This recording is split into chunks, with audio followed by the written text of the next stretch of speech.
champion, Dricus du Plessis. Dricus, how satisfying is it to win this rematch, but win it in that way, where you won just about every round?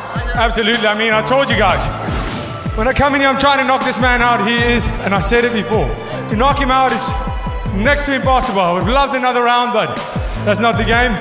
I told you I want a submission, a knockout, or an absolutely domination of a 5-rounder. That's what I gave. I gave it my all. I'm sorry I couldn't get him out of here, but I hope you guys enjoyed it. I had to be a bit smarter about it. Thank you, Sydney, for showing me love. I know you guys booed me, but to hear this at the end of a fight means the absolute world. Sean is an absolute animal. He's deserving of all the hype. Thank you, Sydney. You are incredible. Dricus, in the first fight, a lot of wrestling allowed for you to win the fight. You said you would not force a takedown. You won this fight. You won this fight striking. Did you know that you'd be able to do that, being that Sean Strickland is such a talented striker? Yeah, that was my game plan. I said, when he made the pact about only striking, I knew that there's a chance he's gonna try and wrestle me, but obviously the man doesn't do mental warfare. He was just straight about it. He wants to stand and bang. And I was willing to give that. I tried to force him to make it a wrestling fight and then I can engage. I got that takedown. I didn't plan it, but it was there. I took it. And since I made the Achilles quote of making pacts, I said, there are no pacts between lions and men. This is another one from Achilles. And since he's standing across the axiom, the octagon, is there no one else? Is there no one else? You're talking to Alex Pereira.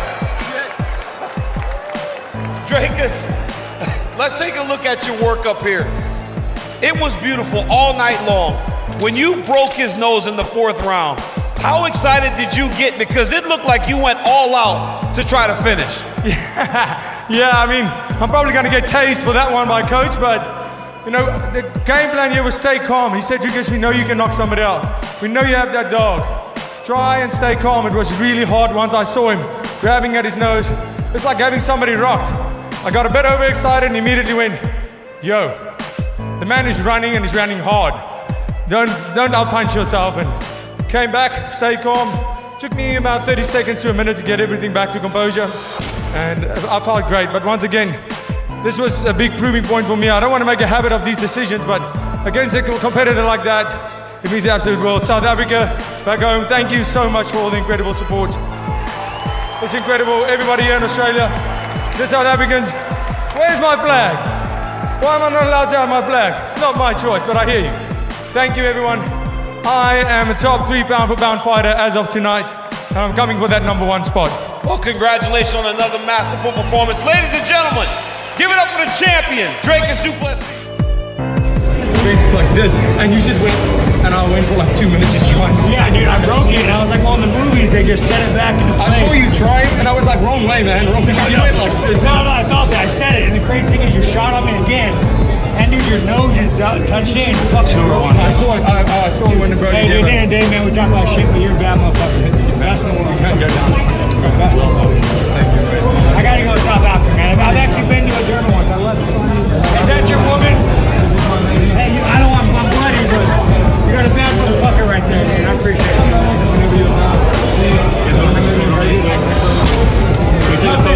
I've ever met. Right here, really quick, guys. Thank you. Great performance by DDP, won every round on 2 of the judges' scorecards. Felt like Sean Strickland never really got out of first gear. What's your take on the fight and how do you view it? I agree with you. Sean is usually really good at shutting people down. And like Izzy, when he fought Izzy felt like it looked like he couldn't get into a rhythm and he was in his face, pressuring him the whole time. Feels like that was what Dricus did. I'll tell you something fascinating that I noticed tonight for the first time. I don't know why. See if you noticed this. So Sean Strickland, the way that he acts leading up to fights, right?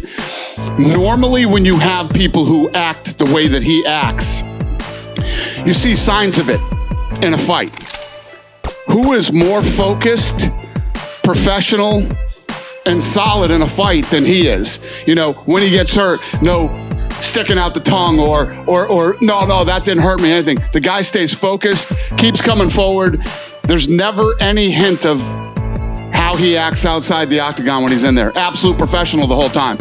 It's actually fascinating. I don't know if I've ever seen that with a guy who acts the way he does leading up to fights. It must just be his happy place or something. Huh? It must be his happy place. I don't know. Or this is all, you know what I mean? I've never seen a guy so solid and professional. Gets his nose broke, snaps it back into place and keeps fighting. Gets hit with some nasty shots. When he gets hit with big shots, he doesn't start shaking his head and doing all the goofy things that people like that do. I mean, you can go into any combat sport and you've seen it. Nobody is more professional during the fight than this guy is. It's fascinating, actually.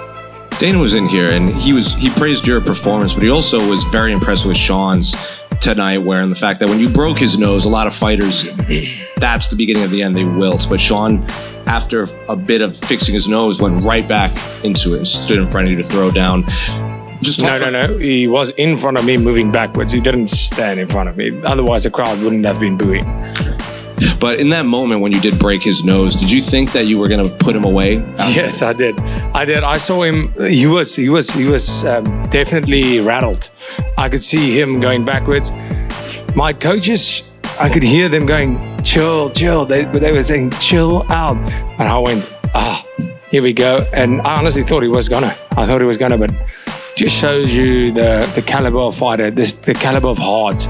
He's deserving of all the hype. What a tough person, and I have all the respect in the world for him.